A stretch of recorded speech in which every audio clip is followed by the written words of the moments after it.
So once again, a big good evening and welcome.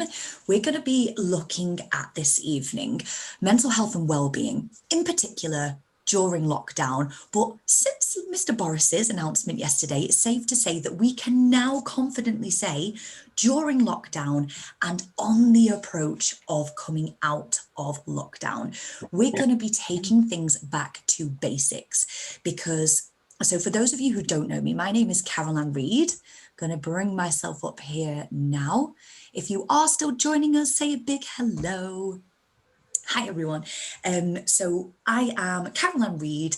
I am a life coach, a speaker. I specialise in well-being, mental health. My background is in NLP, CBT, and as I said, mental health as well. And what we're going to be doing tonight is stripping things back, going back to basics, because like I said, I have all that background. And during lockdown, during the last year, I've had twin babies. I'm working from home around them and with some support, which I'm very grateful for. But I have had to strip everything back and go right back to basics.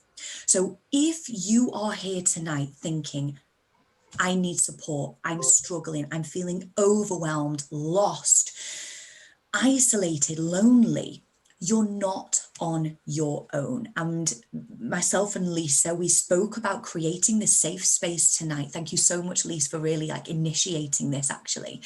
Those of you who don't know, Lisa Moss, just give us a little wave up at the top there. She's just wonderful. And because mental health has been massively impacted, as we know, during this pandemic.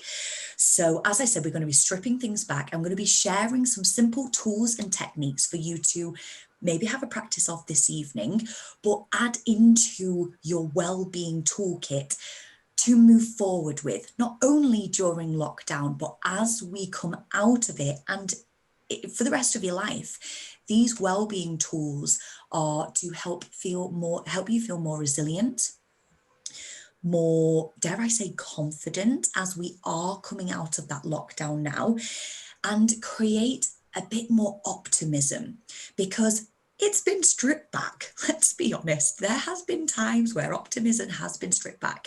So I'm really, really excited for us to be sharing this tonight. So if you have just joined us and you haven't yet, say a big hello in the chat and we're going to keep it interactive with a Q&A at the end. So as I said then, it has impacted us all and not just us locally.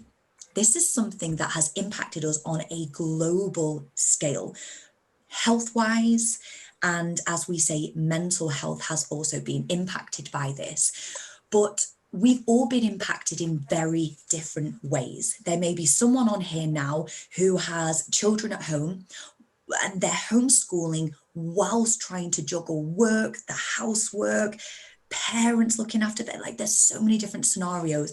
They may be feeling overwhelmed, stressed, no time for themselves.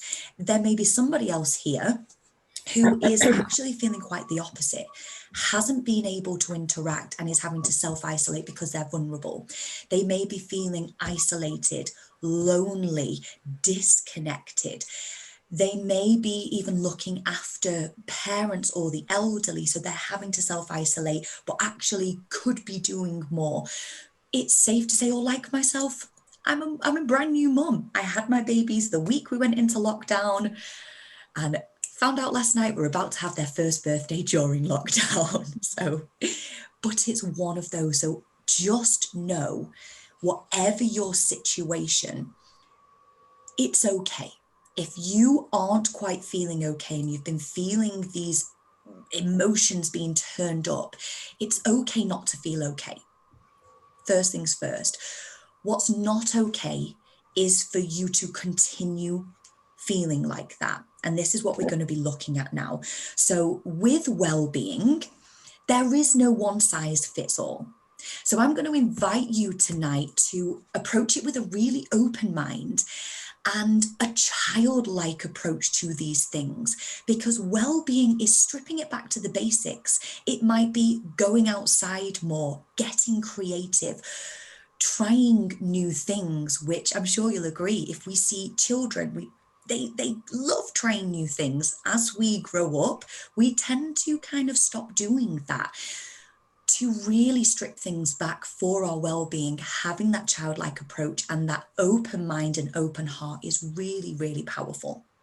So no matter where you are, I'm going to recommend that you try different things and just see what works for you. So I'm going to be sharing, let me just bring something up for you now. Share screen, here we are. So I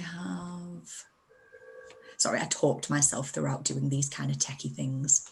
Okay, so I've introduced myself already. A big hello for anyone that doesn't yet know me. I thought it would be, as soon as we are bringing it all the way back to basics, just give a big yes if you are familiar with what is called Maslow's hierarchy of needs. Say a big yes if this is familiar. Yeah. I'm going to be going through this in a what can we do to start to meet more of our basic human needs? Yes, lots of you are. If you're sat here and you're like, no, this is a pretty triangle, I have never seen this before. No, okay, we've got a thumbs down.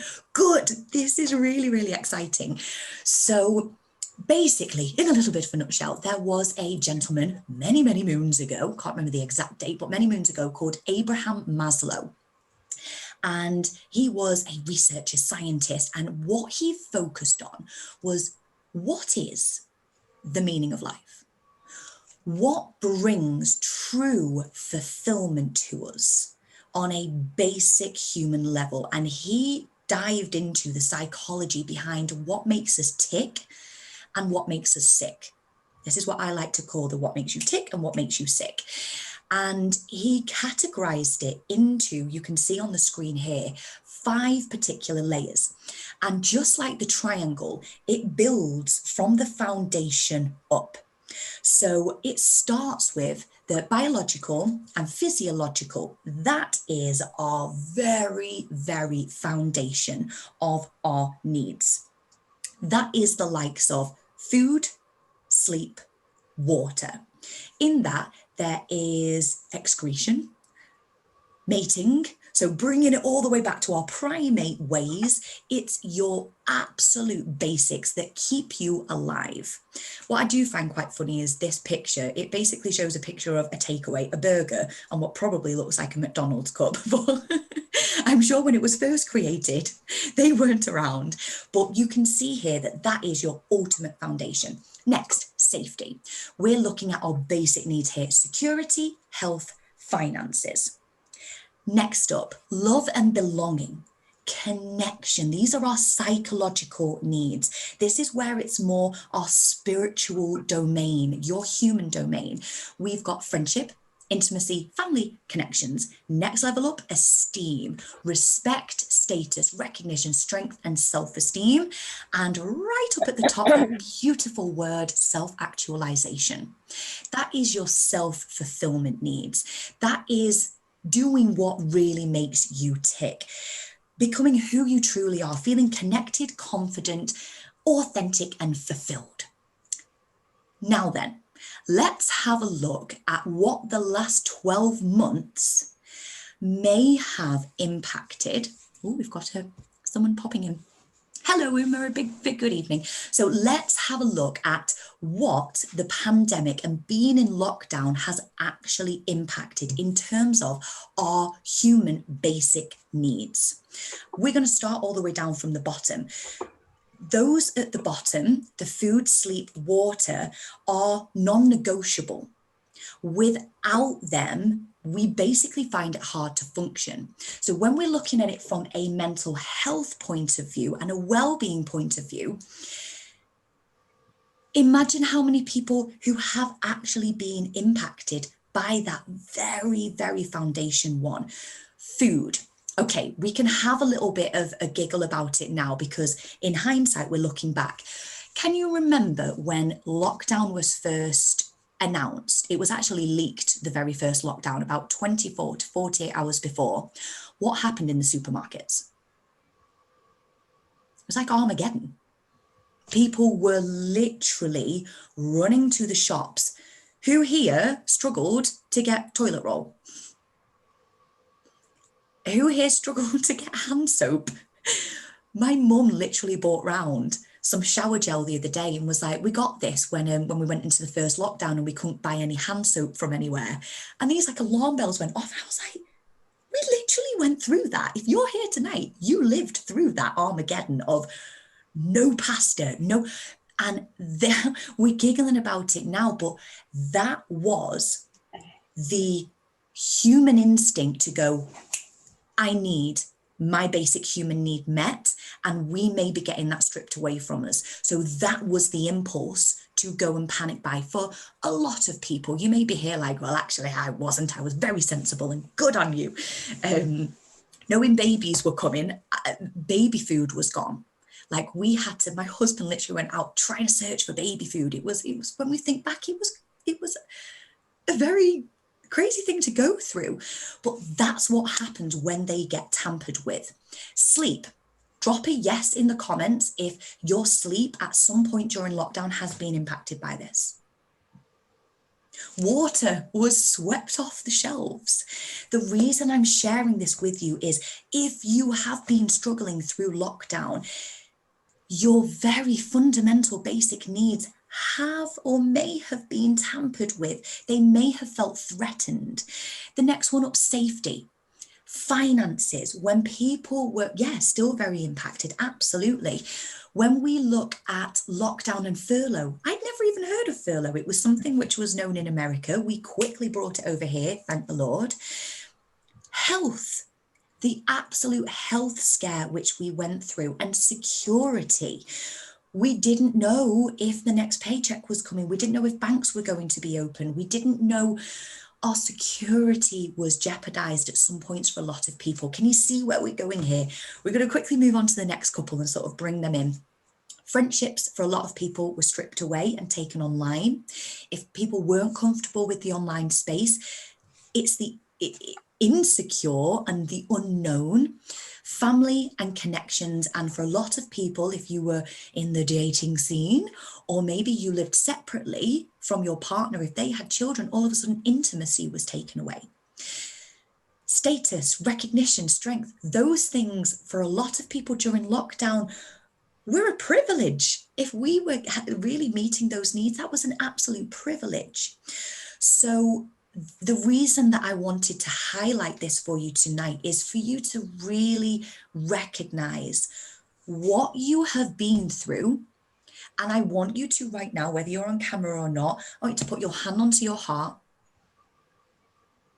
Put your hand onto your heart, close your eyes for a second, connect and breathe. And I want you to just say, well done. I want you to just say to yourself, I'm grateful. You've been through this in the last year and you're here. I want you to really recognize what you've been through. No matter how you are feeling, whether you've had to go to the doctors, whether you've been reaching out to support lines, whether you've needed that extra support, or maybe you've been the support to somebody else, you can open up your eyes and take a big deep breath. You really deserve that recognition from yourself. I'm here to say every single day of the week, you're doing flipping fantastic, but there's no one more important to hear than from yourself. So what we're going to be doing tonight, we may be bringing more of these webinars in. Myself and Lisa are going to have a chat about this after. If it's well met and people, you guys enjoy it and you find this beneficial, then hopefully we're going to bring a bit of maybe a 3-part series coming soon. Sounds like a film or something, but I'm sure you guys know what I mean. Because there's lots that we could really build on. Now we know there's a light at the end of the tunnel. It's going to be about gaining confidence, interaction, social anxiety, approaching things like that. But for now, we're going back to the basics, looking at that very bottom layer. Let's have a look first at water. And I want you to have a real think about this. What has your level of intake of water been throughout the pandemic?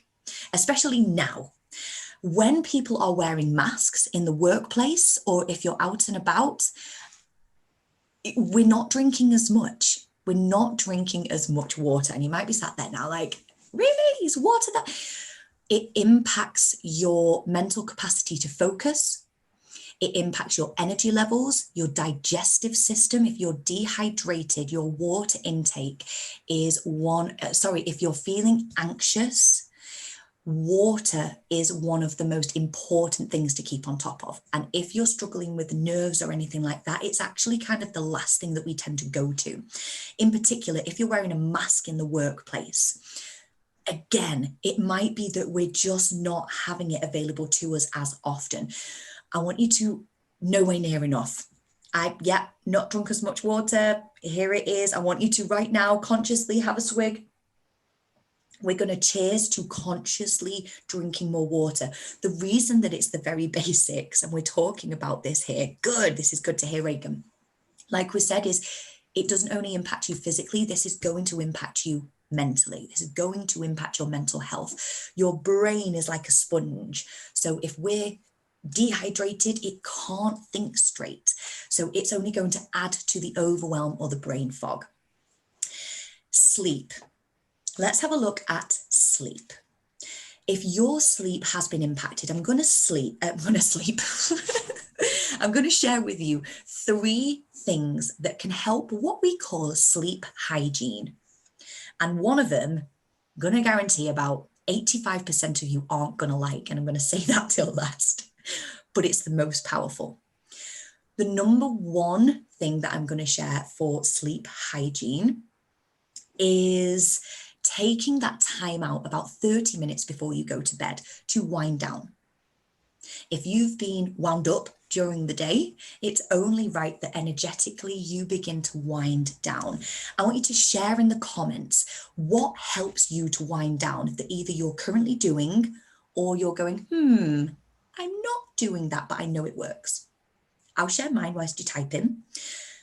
Reading knocks me out. It's actually a little bit frustrating because it means I get through about 1.5 pages and my head's like that. But reading and drinking a chamomile tea and spraying lavender. So we're very sensory beings. So you quickly pick up on particular scents. So that's why lavender we tend to associate with relaxation, because you've no doubt smelt it a number of times enough for you to recognize that scent is linked to relaxation.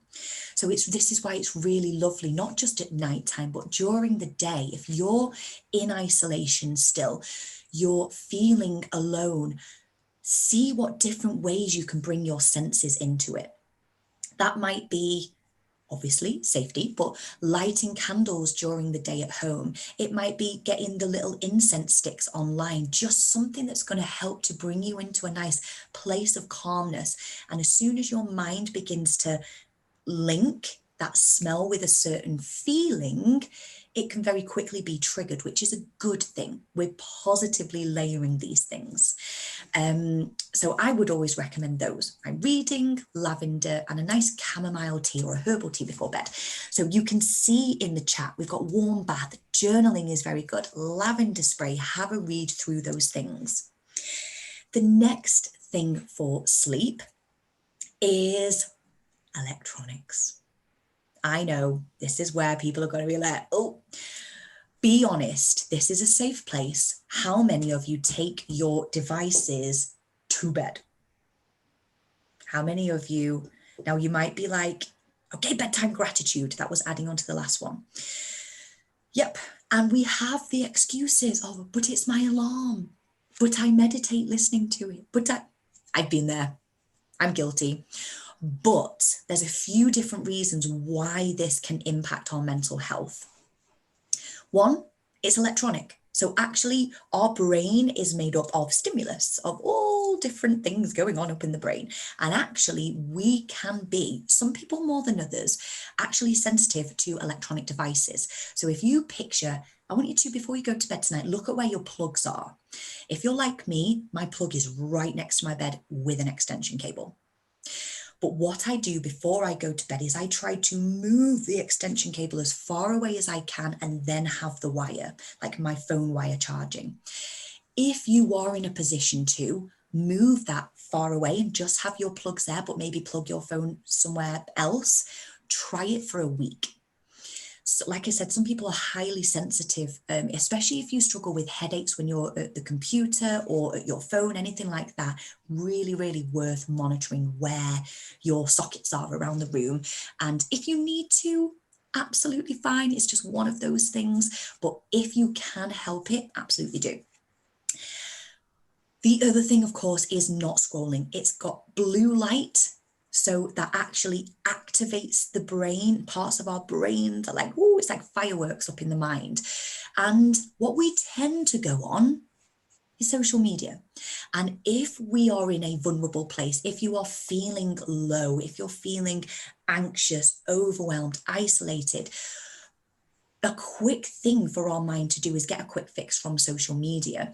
But what you are opening yourself up to is the risk of comparison.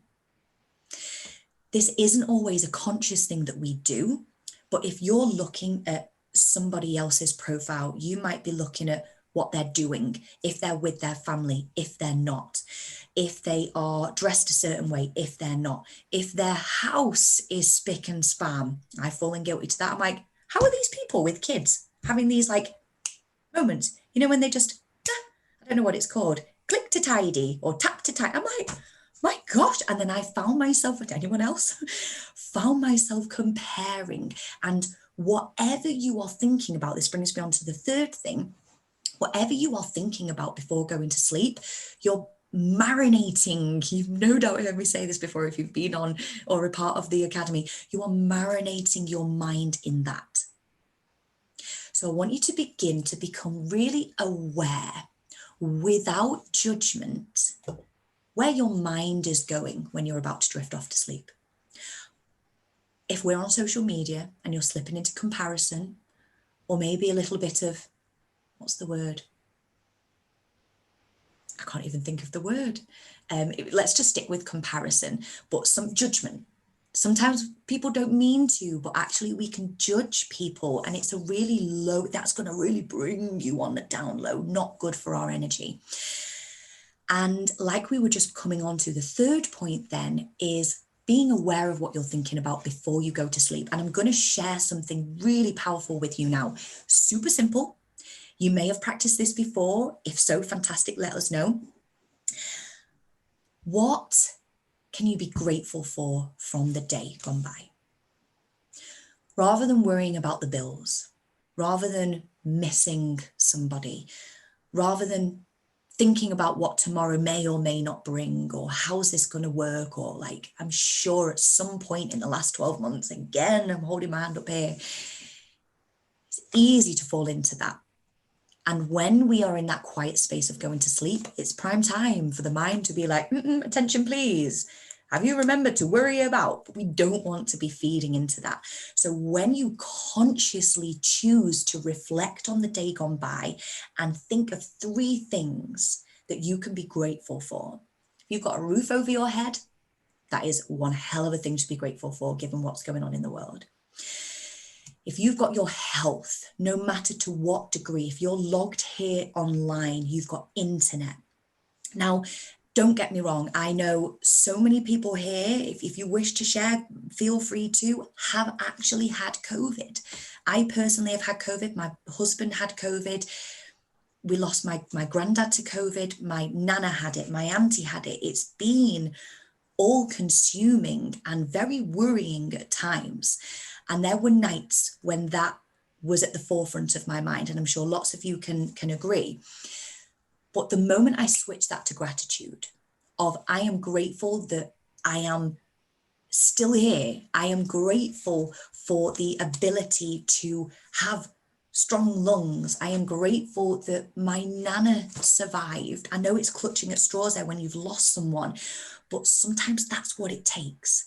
And given all that we're going through right now, sometimes we have to look for those clutching at straws, silver linings, rolling things in glitter kind of gratitudes, because that's what it's going to take to begin to really build our minds up, because we have been stripped of so much.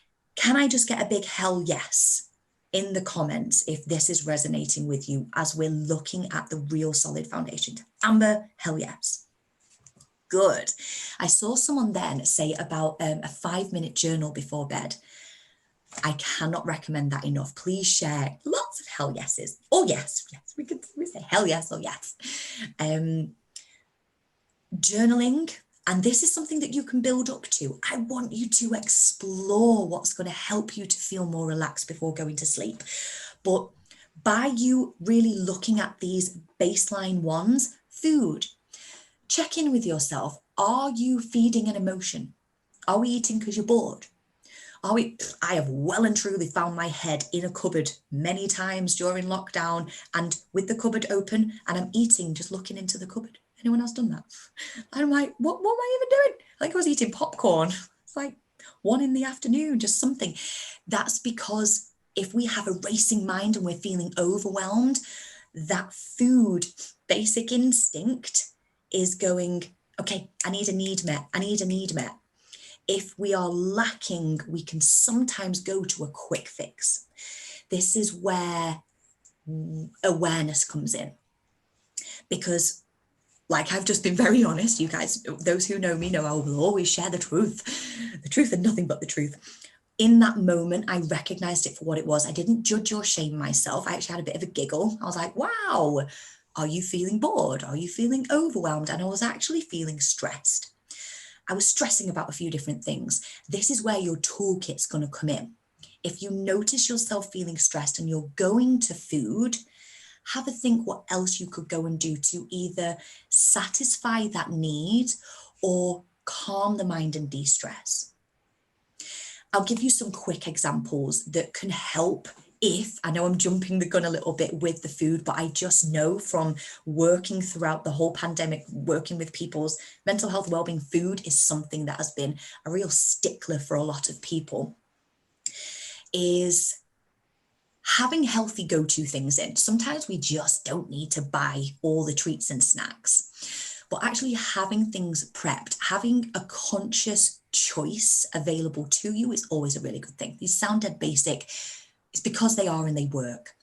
The other thing to do is have some of the go-to things, such as taking yourself out of the kitchen, going and having a look outside. I know, super, super simple, but when your mind is able to zoom in and look at something else, you're going to be looking up at the sky. You're going to be noticing the green, do some mindfulness. How many different shades of green or blue can you see outside? The moment you can distract your mind, the overwhelm can not only dissipate, it begins to soften, but we're not thinking about the go-to thing, which for some people can be food. When your mind starts to feel more relaxed, it will then start to pick up that actually, this is just as useful for me. I feel good when I do this, and actually it's guilt-free. We're not going to eat something and then feel guilty and blame and shame ourselves. I'm going to have a cup of tea and stand outside, or I'm going to go and listen to some music. I'm going to go and do some colouring. I'm going to go and light my candles and do some breathing. I'm going to go and call a friend. I'm going to go and check in. If you aren't already, write this down. The Awaken the Warrior free Facebook group. I often upload random little motivational posts, videos are on there. There's the YouTube channel Awaken the Warrior. There's so much available to you. Go watch something motivational, inspirational on YouTube. Go pick up the book. Can we see how look at what you reward yourself with, Lisa, absolutely. What some people might do on the reward side of things, the more that, in fact, whilst we're on that, the more you can build up the positive rewards, the better. And I want you to begin, if you wish to, is write down what your positive choice was instead. And then celebrate it, just as we did up at the beginning. How good did it feel to just say, do you know what? Bloody well done. When you can make that positive choice, when you can meet your needs in a different way or reward yourself slightly differently, notice how it wasn't go and run a marathon, go and do, it's very, very basic things. Your reward system is going to be going off in your brain like ting, ting, ting, ting. well done. And before you know it, we're going to begin to layer more positive habits. So food, let's really make a conscious effort for let's just say this next week of mindful decisions. Because not only does the food fuel your body, but the food fuels your brain. Think about, this has been a bit of a wake-up call as well for myself. Think about what you would feed a baby or toddlers or little children. You wouldn't really want to be giving them sweets and chocolate and crap all the time, pardon my French. Why? Because we're very aware that it's growing their brain and it's fueling their body. We're exactly the same. There isn't really a cutoff point where all of a sudden our brain isn't fueled by our food. We sometimes just neglect ourselves a little bit because, especially during the pandemic, we may be putting others first. You might be looking after parents, grandparents. You might be running your own business or through your career.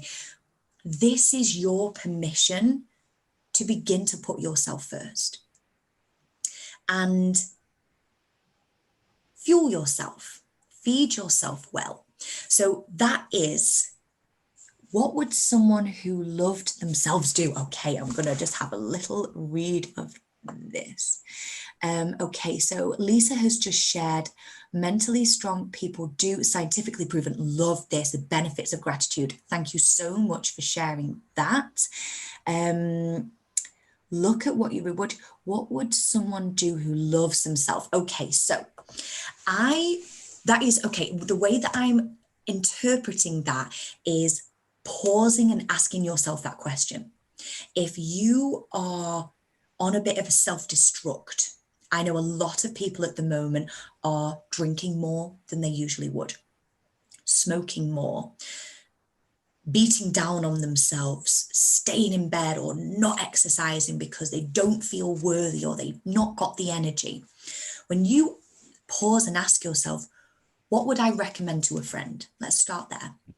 If my friend was feeling like this, if my friend was struggling with this, what would I recommend to a friend? The next question could be, just as I can't remember who it was that shared, what would someone do who loved themselves? What choice would someone take if they loved themselves? And then take that choice. So yeah, I love that, food for thought. Absolutely. And there was something else here. Oh, I love this. Well done, guys, on sharing. I said to someone the other day, I sometimes would benefit from being a better parent to myself. What a great way to see it. Absolutely. And this is where we can have a bit of a giggle of these things and switching our minds. So, okay, well done. That is what I'm going to recommend. Even if you are feeling okay, that is the best place to start in terms of building yourself back up. The real basic needs, security and finances. We're going to come on to this one next. If you are in a place where you're feeling unstable with finances or your security, it might be a house, it might be anything in that domain, I'm going to recommend, and I'm going to give you full permission to set some time aside and really look at it for what it is. And what I mean by that is, what I've spoken to a lot of people and what they tend to have done is, it feels, even though it seems a little bit counterproductive, but we can tend to bury our heads in the sand a little bit during these kinds of times and be like, I just can't bring myself to look at my accounts, or I just can't bring myself to speak to that person. I can't bring myself to speak to HMRC, and so on and so forth. And if that is the case, sorry, I'm just bringing someone else in. If that is the case, I'm going to recommend that you give yourself the permission to either seek the support, reach out to someone who can help you with those things, make the call, check in and really see, because sometimes it just isn't as bad as what we've been worrying about. And you know what? If it is, and you're in that place of struggle, there is always someone there to support you, whether that is a helpline, whether that is someone within your workspace. It might be a professional company for you to ring. It might be HMRC. It might be someone within a support group. But please know that there are ways to make your way through this. There is lots and lots of support out there. So I schedule Amy 50-minute meeting twice a week, and that's my time. I love this. Absolutely. What if you feel like you don't have time for yourself? So this is actually something that we're going to be coming on to with the health side of things and that basic need. So with regards to the security and finances, that's what I'm going to recommend, is some, like, with where we are, let's take a deep breath and let's face it. Because then you know where you are at and you can take the action, or you might not need to. If you don't have time for yourself, so we often hear this, don't we? I don't have time, I need more time, I wish I had more time. If we could make a wish and have more time, I'm sure that lots of people would. If you genuinely don't have the time right now, as we are in this space of lockdown, with the likes of teaching from home, homeschooling, we may be having to work extra jobs to make ends meet, we may just be inundated with life. And first things first is see it for what it is. If you genuinely don't have the time, it's about being more mindful in the moment. Because I can't say opt for the 27 hours per day. There just isn't. We have the 24 hours the same as each other. And what I'm actually going to recommend, if you are overwhelmed and you are working to the bone, is go easy on yourself. This isn't going to last forever. And like Boris kindly announced yesterday, we are seeing these shifts and changes start to happen. Now, you might be sat there now like thinking like, well, great, this is just not maintainable. It doesn't have to be maintainable. If you can seek support, I'm definitely going to recommend that. And here are a couple of quick tips for time management, just to make sure that you really are utilizing your time to its fullest. If you can, I'm going to recommend that you actually have a check-in of your diary or your week and see if there is anything that you can get support with, or actually hand over to somebody else. If there is something as simple as putting out the bins on a weekly basis, it takes 10 minutes, but sometimes, I know I forgot recently, is there a neighbor you could ask? Is there someone you could call on? Is there a spouse? Is there a friend? If there are some things that you can begin to hand over to other people, absolutely do. So that will be the first things first, because I'm going to say as a woman, but actually, no, as a man and a woman, we sometimes feel like we can take on more than what we can, or we may having to be take on more. So be kind to yourself. See if there's anything that you can like designate to others. Ask for support. And Lisa, you know this, I love it. So something that I often talk about is there is 72 20 minutes per day.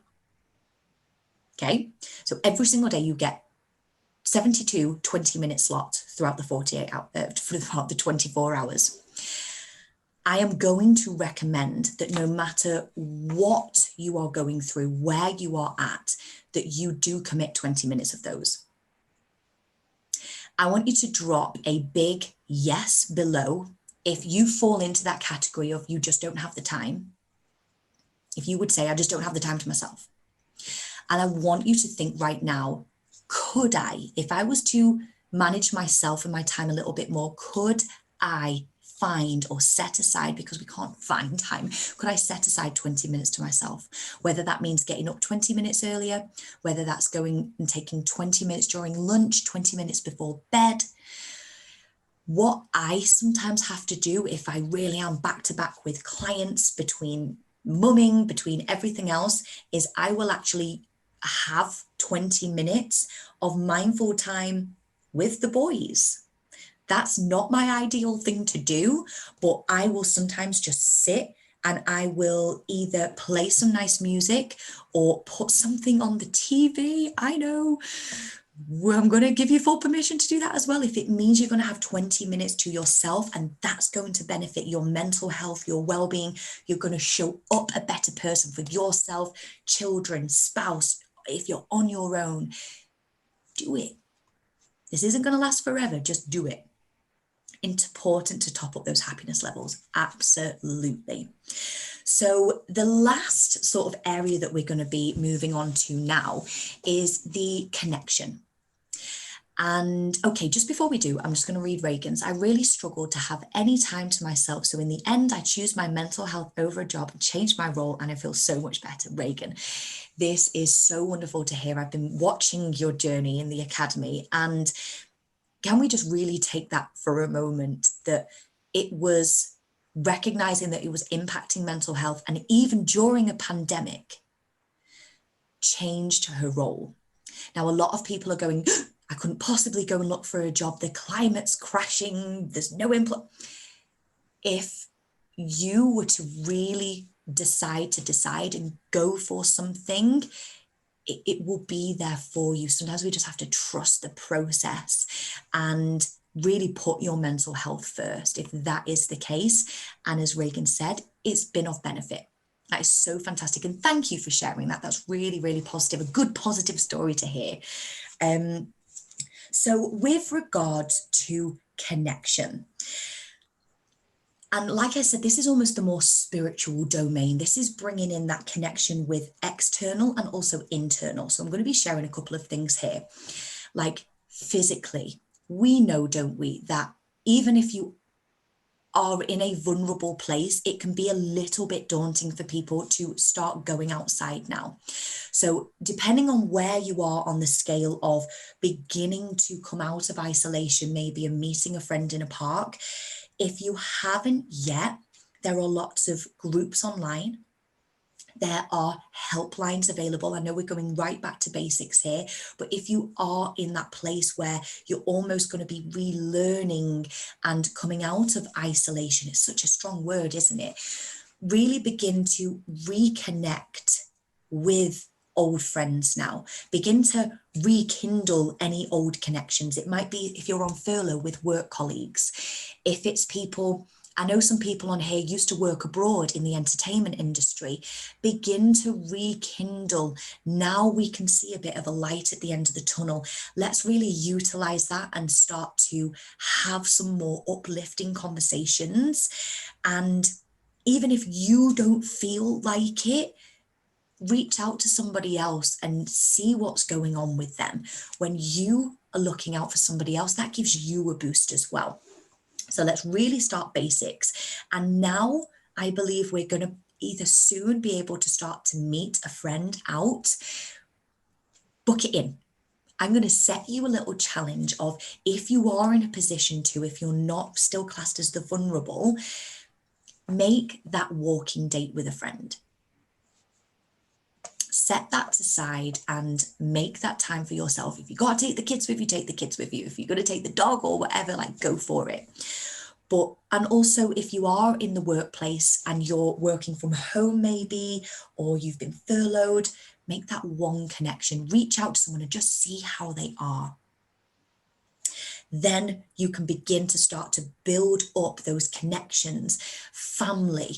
Maybe start to think, this is also another thing when it comes to hope.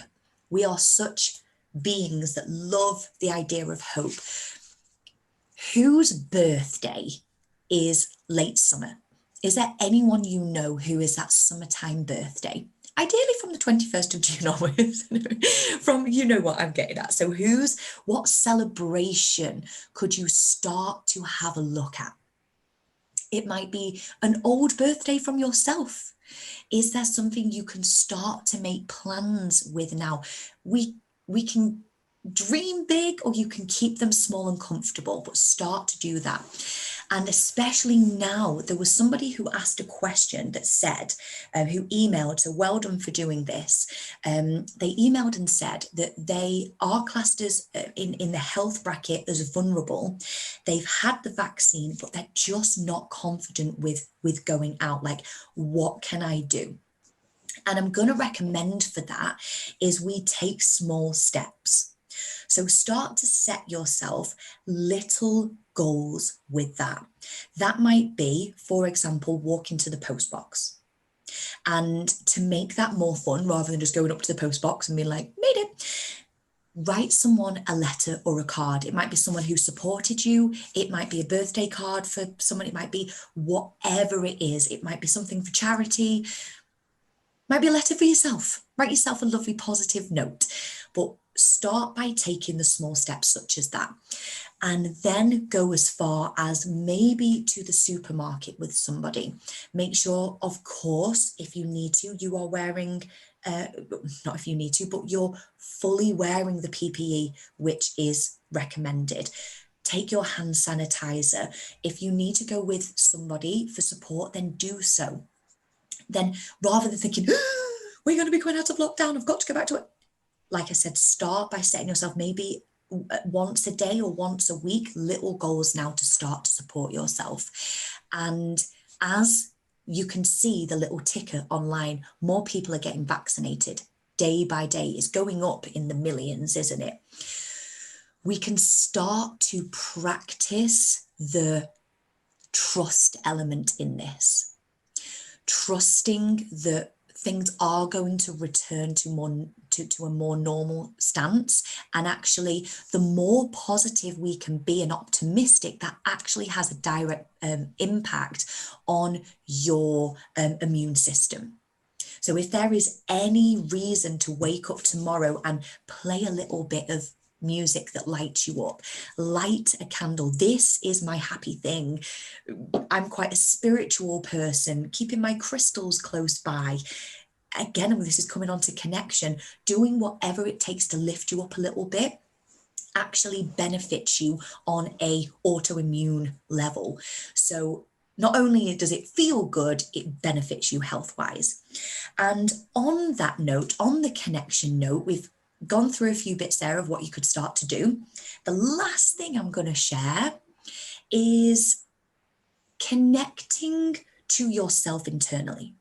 If you still are in lockdown and you're riding the wave, let's say, and you have been struggling with isolation in particular, wondering when this is going to end, this is going to be really powerful for you because you may have more time on your hands. I'm also going to say if you're in the midst of homeschooling and work, etc., this is going to be just as beneficial. But connecting with you. Go on a little self-discovery journey if you can. Going back to the very, very beginning now, what makes you tick? What is it that lights you up? I've just shared a couple of things. I want you to, this is going to be the last part before the Q&A. I want you to begin to share below. And I want you to share your authentic self here. What is it that lights you up? So I'm going to share 5 things. I love rock music. I feed my boys their milk every morning, listening to soft, gentle rock, not the really heavy metal stuff, don't worry. But that makes me feel elevated and a good mum. So we always listen to a couple of Kiss songs. I like my candles. I carry my crystals round, usually shoved down my bra. Sorry guys. And I love reading my affirmation cards. I'm a sucker for tarot and affirmation cards, and I love supporting others. That's what lights me up. So on a daily basis, I will go out of my way to do those things. Those are what make me tick. I know for a fact, if I start feeling in a funk, I've got those go-to things. Those are a part of my mental health toolkit, along with the CBT band, along with the things that I've been sharing this evening. Let's have a little look. Grandchildren, meditating. Yes, meditating. Fitness, singing, being social, music. Keep them coming. Seeing Elliot smile. Oh, that actually lights up my heart as well, Kel. Keep them coming. I want you to really tap in now and think, what makes me tick? And the other thing with connection is to become aware of what makes you sick, as I call it. Is thinking about the past, worrying about the future. Does that trigger anxiety and make you feel what I'm calling sick? Is food something that is currently not supporting you? The lack of water, the lack of communication. Are you feeling isolated to the point where you've really closed yourself off from the world? Now I want you to recognize if there's anything that you can be more aware of that isn't serving you. And if so, it'll be so brave of you to share. My things are not sharing if I'm overwhelmed. Some days, and I'm sure you guys will completely, because some days it will just get a bit overwhelming. And if I keep it in and I don't write it down or share it with my husband or share it with my coach friends or friends, it can all bottle up. It's like a bottle of pop. So just sharing helps. Not getting outside enough. Lisa, this is such a good one. Vitamin D, it's such a natural thing for us to do, is get outside, overthinking worst case scenario. So when you are aware of what makes you sick, we're using the tick or sick thing here, that's where you can start to really have that self-awareness. Then you have a choice. If you're unaware of what doesn't work for you or what isn't supporting you or what makes you sick, it's very likely you're going to continue to do those things. Shutting myself off from everyone. Uma, you're so brave sharing that. It's such a common thing that I've seen and heard. So if you recognize now, oh, I'm starting to shut myself off. What can I do? What makes me tick? What could I do to stretch my comfort zone a little bit today? And go right back to this basic human needs. Where am I at? What could I do with more? Okay, I want some love and belonging. I'm going to reach out to my friend. I'm going to connect with myself. I'm going to speak to my family. We want to make sure our basic needs are being met and our psychological needs are being met. The self-fulfillment needs, this is a lot of what I do with my coaching in the Warrior Academy. We're going to bring that into what I think will be some future webinars with how do we come out of this? Sorry, I've got to say it, not just surviving, but how can we come out of this thriving? I'm seeing it as we've got a good solid 3 months to come out of this better than ever. This is our opportunity. So what I'm going to do now is open it up to a Q&A. I've already answered one of the questions that came through. I'm just going to quickly check my emails. We are very close to the end, but I know a few of you were sort of mentioning things as we were going, which is good. But does anyone have any particular questions? Okay, no, it's okay. I thought it was somebody asking a question. It was different. And if you don't have a question, I would love to know what your biggest takeaway is from tonight. What of all the different things that we've covered tonight resonated with you and you're going to take away? You might trigger something for somebody else. And I can say it's been such an honor to share this space with you. Terry, making time for myself. Terry, that is so fantastic to hear. And I'm going to say, even if it is just reminding yourself of those 20 minutes out of those 72 that we have, very, very good to hear. Drinking more water to relieve anxiety. So super simple, but so powerful. Sometimes choosing a particular bottle helps with that. Rebecca, getting back to basics. Okay, yep, the 72 minutes per day. Drinking more water, getting back, connecting with people. Yes, set yourself a little task. One person, whom I'm going to reach out to today. And all you're going to do is, how are you doing? Just ask them how they are. If it feels overwhelming, ask them how they are. Let's have another little look. I'm just going to double check I've not missed any questions. Revisiting the hierarchy of needs has been really useful. Makes sense of how I've been feeling good. That's exactly what I wanted to hear, Nat. Thank you for sharing that. Going to make sure I go outside every day. Jess, I am joining you on that one. Absolutely. I've been hiding inside far too much. Such a beautiful thing. Thank you so much for sharing that and for joining us this evening. I will drop you a email tomorrow with the recording. And if If you have any other questions on reflection, feel free to email me personally. I will add my email address in.